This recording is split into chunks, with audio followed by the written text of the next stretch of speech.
اس کے بعد جو ایک سائنٹیفکلی اپروون ہے کہ جب لاسٹ آئس ایج کے خاتمے کے قریب ایک بہت بڑا سیلاب آیا تھا اس ایریا کے اندر، وہ بھی اب مین اسٹریم میڈیا بہت حد تک ایکسیپٹ کرتا جا رہا ہے، لیکن ابھی بھی بہت ساری چیزیں ہیں جو مین اسٹریم میڈیا میں ایکسیپٹ نہیں کی جاتی ہیں، جیسا کہ بالکل ایک ڈائریکشن کے اوپر موجود پیرامڈس جو کہ دنیا کے مختلف علاقوں میں جن کا آپس میں ماڈرن ہسٹری کے حساب سے کوئی تعلق نہیں ہو سکتا، موجود ہیں۔ انڈونیشیا میں بھی ہیں، ایجپٹ میں بھی ہیں، چائنا میں بھی ہیں، آ، آپ کے لیٹن امریکہ میں بھی ہیں۔ تو جب ہم یہ دیکھتے ہیں کہ اس طرح کی کچھ فائنڈنگز ہیں جو وقت کے ساتھ مزید سے مزید دریافت ہو رہی ہیں، تو ایک کیوریوسٹی ڈیولپ ہوتی ہے کہ ہم ابھی تک جتنا جانتے ہیں وہ سارا نہیں ہے۔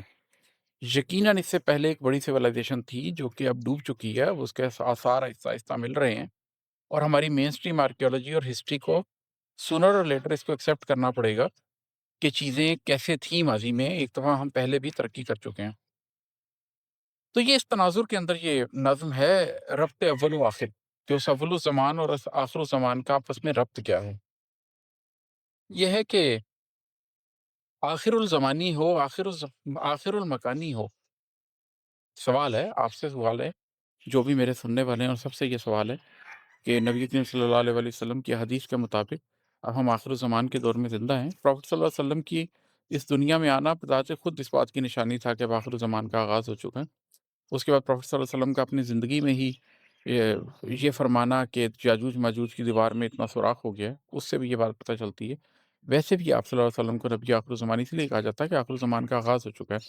جس دن قبلے کی تاریخ ڈائریکشن چینج کی گئی اور یہود سے کو بتا دیا گیا کہ آج سے قبلے کی ڈائریکشن چینج ہو گئی اور اب آخری امت ہمیشہ سے کعبہ کی طرف منہ کر کے نماز پڑھے گی، اس سے بھی آخر الزمان کے بارے میں ہمیں پتہ چل جاتا ہے کہ ہاں یہ آخر الزمان ہے۔ اور پھر اب تو خیر وہ جو نشانیاں جو پیئر فوٹڈ شیفرڈ اونچی اونچی عمارتیں بنانے کا مقابلہ کریں گے، یہ حدیث جبرائیل کے اندر ہے، اب تو یہ بڑی بڑی نشانیاں بھی ظاہر ہونے لگ گئی ہیں، تو یہ آخر الزمان تو ہے۔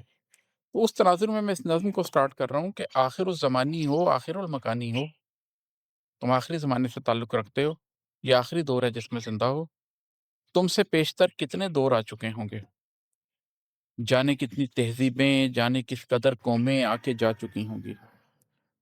کچھ کو جانتے ہو تم، کچھ کو مانتے ہو تم، کچھ سمجھ میں آتی ہیں،